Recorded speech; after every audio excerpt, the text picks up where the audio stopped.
یا اللہ یا اللہ یا اللہ یا اللہ۔ اسلام نے اپنی تعلیمات میں جہاں بہت سارے اعزازات سے نوازا، سب سے بڑا اعزاز یہ دیا کہ عورت کے بارے میں یہ لفظ بول دیے، المرأۃ عورہ، عورت پردے کا نام ہے۔ ایک اسلام کی سید زادی، اسلام کی شہزادی اور اسلام کے اندر عظمت والی عورت وہ ہوتی ہے جو اپنے آپ کو پردے میں رکھنا پسند کرتی ہے۔ اور ابھی آپ نے حدیث سنی، المرأۃ عورہ، عورت پردے کا نام ہے۔ اور عورت اللہ کی رحمت کے قریب اس وقت ہوتی ہے جب وہ اپنے گھر میں ہوتی ہے۔ جب وہ گھر سے نکلتی ہے تو شیطان اس بات میں لگ جاتا ہے کہ کس طرح اس کو اللہ کی رحمت سے میں دور کر دوں، اور اسی حدیث کو بنیاد بنایا گیا ہے اسلامی حجاب کا جو تصور ہے وہ کیا ہے۔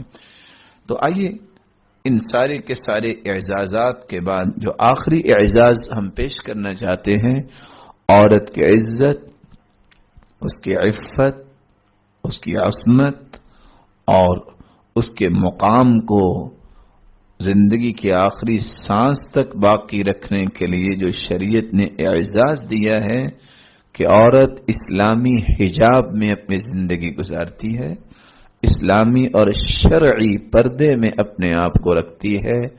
یہ حجاب کیا ہے؟ یہ شرعی پردہ کیا ہے؟ قرآن و سنت کی روشنی میں اس کو سمجھنا چاہیے۔ حجاب جس کی جمع حجب آتا ہے، اور حجاب کا مطلب ہے چھپانا، پردہ کرنا، اندر آنے سے روکنا، دو چیزوں میں حائل ہونے والی چیز۔ کیا مطلب؟ حجاب سے عورت اپنے آپ کو چھپا لیتی ہے۔ حجاب سے مراد پردہ کر لینا، کوئی چیز بھی دوسرے کو نظر نہ آئے۔ حجاب سے مراد اندر آنے سے روکنا، کیونکہ عربی زبان میں حاجب دربان کو کہتے ہیں۔ ایک شخص دروازے پہ کھڑا ہے، کسی کو اندر نہیں آنے دے گا، یہ حاجب ہے۔ ایسی چادر، ایسا برقع، ایسا عبایا جب عورت پہن لے کہ کسی بھی غیر محرم کی نظر اس تک نہ پہنچے، اس کو حجاب شرعی کہتے ہیں۔ چیزوں میں حائل ہونے والی چیز۔ حاجبان دو پلکوں کو کہتے ہیں۔ اللہ تعالیٰ نے کس طرح الہندسہ الجسمیہ انسان کی ایک ترتیب بنائی ہے جسم کی، کہ انسان کی یہ پلکیں جو ہیں کتنا بڑا کام دیتی ہیں۔ جب ہوا آتی ہے، گرد اڑتی ہے، آنکھیں فوراً بند ہو جاتی ہیں، اور جب انسان کو نیند آتی ہے آنکھیں فوراً بند ہو جاتی ہیں۔ آنکھوں کا یہ کتنا لطیف سسٹم اللہ تعالیٰ نے بنایا ہے، اس کو گرد و غبار سے بچانے کے لیے پلکیں ہی کام دیتی ہیں۔ تو جس طرح پلکوں کو حاجبان کہا جاتا ہے، تو ایسی چادر، ایسا برقع یا ایسا عبایا جس سے عورت دوسری نظروں سے چھپ جائے، اس کو شرعی پردہ کہتے ہیں۔ حجاب القلب عربی زبان میں کہتے ہیں، اللہ تعالیٰ نے ایک سسٹم بنایا ہے جسم کا۔ انسان کا سٹمک ہے اور انسان کا دل ہے۔ انسان کا اوپر والا حصہ اور نچلا حصہ، اس کے درمیان ایک فطرتی طور پہ اگر کوئی طب سے تعلق رکھتے ہیں، میڈیکل سے تعلق رکھتے ہیں، وہ جانتے ہیں کہ یہ حاجب جو اللہ تعالیٰ نے ایک نظام بنایا ہے جسم میں، اگر اس میں معمولی سا بھی کوئی مسئلہ پیدا ہو جائے تو انسان کی ڈیتھ ہو جاتی ہے۔ سبب کیا ہے؟ ایک سسٹم کو اللہ نے دل کے ساتھ رکھا ہے۔ کچھ سسٹم اس دل کے ذریعے پورے جسم کو کنٹرول تو کیا جاتا ہے، لیکن اوپر والے حصے کو جو انسان کے سٹمک تک ہے اور اس کے پاؤں کا جو دوسرا حصہ ہے، ان کو آپس میں اس طرح انٹرلوکنگ ان کی گئی ہے کہ جب تک یہ پردہ باقی رہتا ہے اس وقت تک انسان کی خون کی سرکولیشن، اس کے تمام معاملات اپنے ایک روپ میں چلتے ہیں اور کوئی پرابلم نہیں آتی۔ جب یہ حاجب، یہ پردہ ٹوٹ جاتا ہے تو پھر انسان کا نچلا حصہ لاغر بھی ہو جاتا ہے، اور بسا اوقات دل تک ایسے اثرات پہنچتے ہیں کہ زندگی باقی نہیں رہتی۔ شریعت نے اس پردے کو، اسلامی حجاب کو پیش کرنے کے لیے بھی بہت خوبصورت پہلو اختیار کیا، جو آج آپ کے لیے اور میرے لیے بہت ضروری ہے۔ وہ کون سا پہلو ہے؟ تدرج۔ آہستہ آہستہ ذہن سازی کی جائے، اطمینان دلایا جائے، اور اللہ کے رسول صلی اللہ علیہ وسلم کی زوجات کی صف میں کھڑے ہونے کی پلاننگ کی جائے۔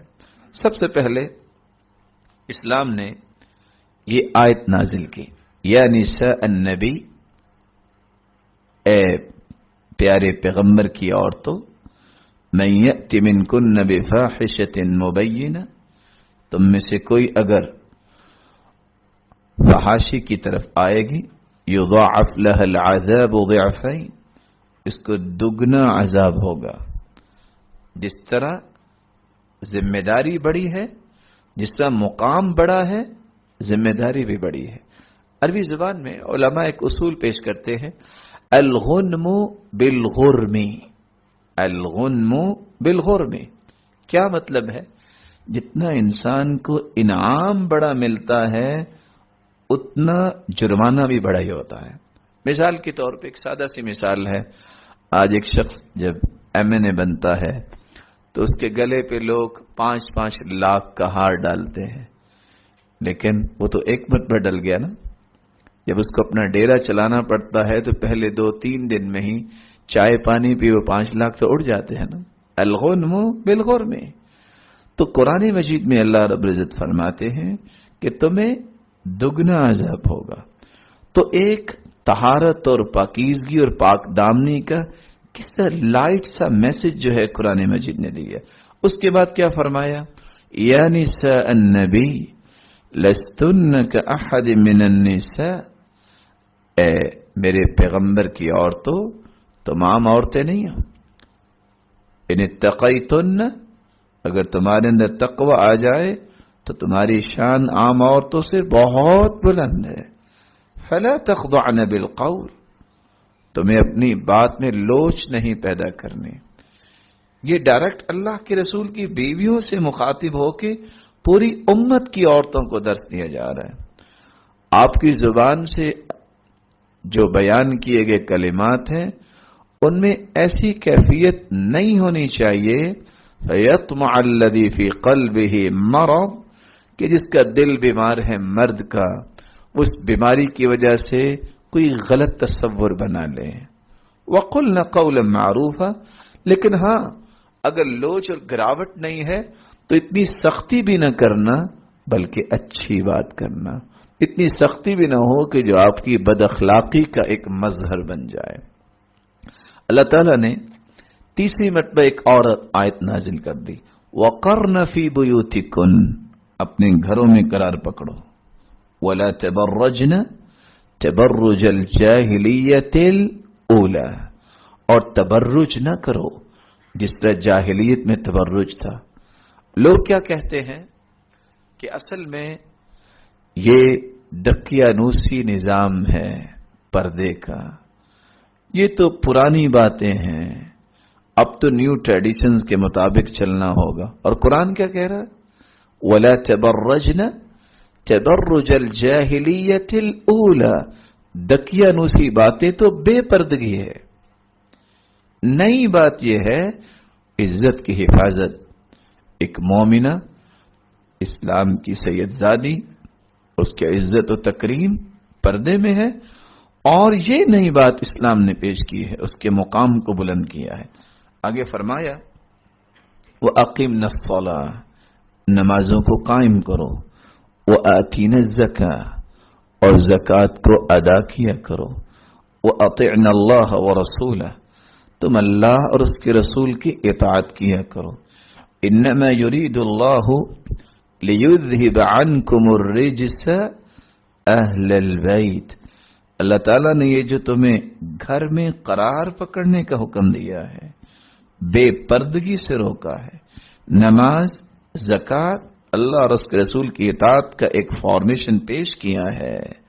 یہ فارمیٹ جو دیا ہے، مقصد کیا ہے؟